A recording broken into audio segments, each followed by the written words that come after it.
Hi students, welcome to my channel Computer Science 1994. First time ఎవరైనా మన channel చూస్తున్నట్టయితే like చేయడం, షేర్ చేయడం, సబ్స్క్రైబ్ చేయడం మర్చిపోకండి. మరిన్ని అప్డేట్స్ కోసం బెల్ ఐకాన్ని క్లిక్ చేయండి. మీకు ఏమైనా డౌట్స్ ఉన్నా కూడా కామెంట్ బాక్స్లో కామెంట్ చేయండి. అంతకంటే ముందు మన ఛానల్ని సబ్స్క్రైబ్ చేసుకోవడం మర్చిపోకండి. ఈరోజు మనం .NET ఇంట్రడక్షన్ అయితే అప్లోడ్ చేసాం. .NET ఇంట్రడక్షన్ యొక్క వీడియో అయితే చూసేద్దాం. ఇప్పుడు వాట్ ఈస్ .NET అనేది. .NET అనేది C# అండ్ అదర్ లాంగ్వేజెస్ని మనం యూజ్ చేసుకొని web applications, mobile applications, desktop applications, cloud అప్లికేషన్స్ని మనము డిఫరెంట్ కైండ్స్ ఆఫ్ అప్లికేషన్స్ని బిల్డ్ చేయడానికి free cross platform, open source developer ప్లాట్ఫామ్స్ని యూజ్ చేస్తాం. అసలు .NET అంటే ఏంటి అంటే .NETని మైక్రోసాఫ్ట్ వాడు డెవలప్ చేసిన సాఫ్ట్వేర్ డెవలప్మెంట్ ప్లాట్ఫామ్. దీంట్లో ఏంటంటే రన్ టైమ్ ఎన్విరాన్మెంట్స్, అప్లికేషన్స్ని రన్ చేయడానికి సెట్ ఆఫ్ లైబ్రరీస్, టూల్స్ని ప్రొవైడ్ చేసింది .NET అనేది. ఇందుకోసం మనము .NET అనే దాన్ని యూజ్ చేసుకుంటాం. .NETని ఎందుకు యూజ్ చేస్తాం? C# అండ్ అదర్ లాంగ్వేజెస్ని, వెబ్ అప్లికేషన్స్, మొబైల్ అప్లికేషన్స్ని బిల్డ్ చేయడానికి మనము free cross platform, open source developer ప్లాట్ఫామ్స్ని మనము తీసుకుంటాం. ఈ .NETని మైక్రోసాఫ్ట్ అనే పర్సన్ మైక్రోసాఫ్ట్ వాళ్ళు దీన్ని డెవలప్ చేశారు. Software development platforms. దీంట్లో ఏంటంటే రన్ టైమ్ ఎన్విరాన్మెంట్స్, అప్లికేషన్స్ని రన్ చేయడానికి సెట్ ఆఫ్ లైబ్రరీస్, టూల్స్ని అండ్ ప్రొవైడ్ చేశారనమాట. ఇందుకోసం మనము .NET అనే దాన్ని యూజ్ చేసుకుంటాం. ఇందులో మనకి క్రాస్ ప్లాట్ఫామ్ చూస్తే, ఈ క్రాస్ ప్లాట్ఫామ్ని ఎందుకు యూజ్ చేస్తామంటే ఈ .NETని మనము డిఫరెంట్ ఆపరేటింగ్ సిస్టమ్స్లో రన్ చేయొచ్చు. లైక్ విండోస్, మ్యాక్స్, లైనెక్స్, ఇలా డిఫరెంట్ ఆపరేటింగ్ సిస్టమ్స్లో మనము ఈ .NETని సపోర్ట్ చేయొచ్చు. ఈ అప్లికేషన్స్ని బిల్డింగ్కి సపోర్ట్ చేస్తుంది క్రాస్ ప్లాట్ఫామ్ అనేది. ఓపెన్ సోర్స్ అనేది అన్నీ ఎందుకు యూజ్ చేస్తామంటే .NET ప్లాట్ఫామ్ అనేది ఓపెన్ సోర్స్ మీన్స్ ఆ కోడ్ని మనము, ఆ సోర్స్ కోడ్ని మనము పబ్లిక్ అనేవాళ్ళు ఈ సోర్స్ కోడ్ని యూజ్ చేసుకొని మోడిఫికేషన్ చేసుకునేలాగా అవైలబుల్ ఉంటుందన్నమాట ఈ .NET ప్లాట్ఫామ్లో. మల్టిపుల్ లాంగ్వేజెస్ అనేదాన్ని ఎందుకు యూజ్ చేస్తామంటే .NET డెవలప్మెంట్కి C# అనేది ప్రైమరీ లాంగ్వేజ్ అనమాట. దీంట్లో మనము అదర్ లాంగ్వేజెస్ కూడా ఇది సపోర్ట్ చేస్తుంది. Like F#, VB.NET and other languages కూడా ఇది సపోర్ట్ చేస్తుంది.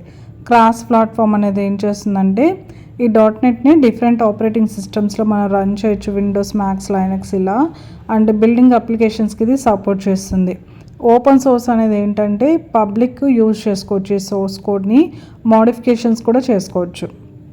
ఇంకా మల్టిపుల్ లాంగ్వేజెస్లో కూడా మనము ఈ .NETని డెవలప్ చేయొచ్చు. C# అనేది ఈ .NETలో ఒక ప్రైమరీ లాంగ్వేజ్ అనమాట. అదర్ లాంగ్వేజెస్ కూడా ఇది సపోర్ట్ చేస్తుంది. F#, VB.NET, number of languages ఉన్నాయి, టెక్నాలజీస్ ఉన్నాయి. ఇలాగా అదర్ లాంగ్వేజెస్ కూడా ఇది సపోర్ట్ చేస్తుంది అనమాట ఈ .NET అనేది.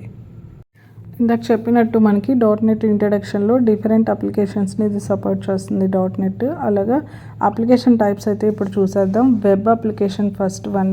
ఈ వెబ్ అప్లికేషన్ అనేది ఎందుకు యూజ్ చేస్తామంటే ASP.NET కోర్ అనేది ఏంటి అంటే వెబ్ అప్లికేషన్స్ అండ్ సర్వీసెస్ని డెవలప్ చేయడానికి .NET ఫ్రేమ్వర్క్ని యూజ్ చేస్తాం. మనము మొబైల్ అప్లికేషన్ అనేది ఎందుకు యూజ్ చేస్తామంటే iOS ఉంది కదా, iOS అండ్ ఆండ్రాయిడ్ ప్లాట్ఫామ్స్ కోసం మనము మొబైల్ అప్లికేషన్స్ని డెవలప్ చేయడానికి .NETని యూజ్ చేస్తాం. డెస్క్టాప్ అప్లికేషన్ అనేది ఎందుకు యూజ్ చేస్తామంటే .NETని యూజ్ చేసుకొని డెస్క్టాప్ అప్లికేషను ట్రెడిషనల్ విండోస్ని క్రియేట్ చేస్తాం. క్లౌడ్ అప్లికేషన్ అనేది ఎందుకు యూజ్ చేస్తాం మనం .NETలో అంటే క్లౌడ్ బేస్డ్ అప్లికేషన్స్ ఏవైతే ఉంటాయో అవి సర్వీసెస్ని బిల్డ్ చేయడానికి ఈ .NET అనేది వెల్ సూటబుల్ అనమాట. వాటికి IoT means internet of things అనమాట. ఈ అప్లికేషన్స్ ఎందుకు యూజ్ చేస్తామంటే IoT డివైజెస్ కోసం అప్లికేషన్స్ని డెవలప్ చేయడానికి .NET మనకి సపోర్ట్ చేస్తుంది. మైక్రో సర్వీసెస్ అనేది ఎందుకు యూజ్ చేస్తాం మనము అంటే ఈ .NETని మనం యూజ్ చేసుకొని ఏవైతే స్మాల్ ఇండిపెండెంట్ అప్లికేషన్స్ ఉంటాయో అవన్నీ కూడా ఈ మైక్రో సర్వీసెస్ బిల్డ్ చేస్తుంది. అలాగే APIs, ఈ .NETని మనం యూజ్ చేసుకొని APIsని మనం బిల్డ్ చేయవచ్చు ఈ .NETని యూజ్ చేసుకొని. APIs means application programming interface అనమాట. డాట్ నెట్ ఫ్యూచర్స్ చూసేస్తే ఇప్పుడు మనము ఫస్ట్ వన్ హై పర్ఫార్మెన్స్. ఈ హై పర్ఫార్మెన్స్ ఎందుకు యూస్ చేస్తామంటే ఈ హై పర్ఫార్మెన్స్ అండ్ ఎఫిషియన్స్గా డిజైన్ చేయడానికి డాట్ నెట్ని యూస్ చేస్తాం. లార్జ్ ఎకోసిస్టమ్, ఈ లార్జ్ ఎకోసిస్టంలో ఏం చేస్తామంటే మనము ఏవైతే large and community of developers ఉంటాయి, అంటే వైడ్ రేంజ్ ఆఫ్ ఎక్కువ range of libraries and tools ఉంటాయి కదా, వాటిని యాక్టివిటీ చేయడానికి లార్జ్ ఎకోసిస్టమ్స్లో యూస్ చేస్తాం. మోడర్న్ డెవలప్మెంట్, ఈ మోడర్న్ డెవలప్మెంట్లో ఎందుకు యూస్ చేస్తామంటే మనము ఏదైతే ప్రాక్టీసెస్ డెవలప్మెంట్స్ ఉంటాయో, టెక్నాలజీస్ ఉంటాయో, వాటన్నిటిని కూడా ఇది మోడర్న్గా సపోర్ట్ చేస్తుంది. డాట్ నెట్ ఫ్రేమ్వర్క్ చూస్తే ఏదైతే ఫ్రేమ్వర్క్ ఉంటుందో ఆ ఒరిజినల్ ఫ్రేమ్వర్క్ ప్రైమరీగా విండోస్ అప్లికేషన్స్లోనే మనము డాట్ నెట్ని యూజ్ చేస్తాం. డాట్ నెట్ కోర్, దీన్ని మనం ఎందుకు యూజ్ చేస్తామంటే dot net means what is dot net? Dot net is the cross platform version కదా. ఈ డాట్ నెట్ మనము ఇప్పుడు ఈ డాట్ నెట్ని స్టాండర్డ్గా న్యూ డెవలప్మెంట్గా ఎక్కువగా యూజ్ చేస్తున్నాం అనమాట. ఇంతే students introduction to dot net అంటే ఇంతే. అప్లికేషన్స్, కీ ఫ్యూచర్స్ అవి రాస్తే మనం వాట్ ఈస్ డాట్ నెట్ అని రాస్తే సరిపోతుంది. Thanks for watching students. ఇంకేమైనా మీకు డౌట్స్ ఉంటే కామెంట్ బాక్స్లో కామెంట్ చేయండి. Thanks for watching. సబ్స్క్రైబ్ చేసుకోవడం అయితే మర్చిపోకండి స్టూడెంట్స్.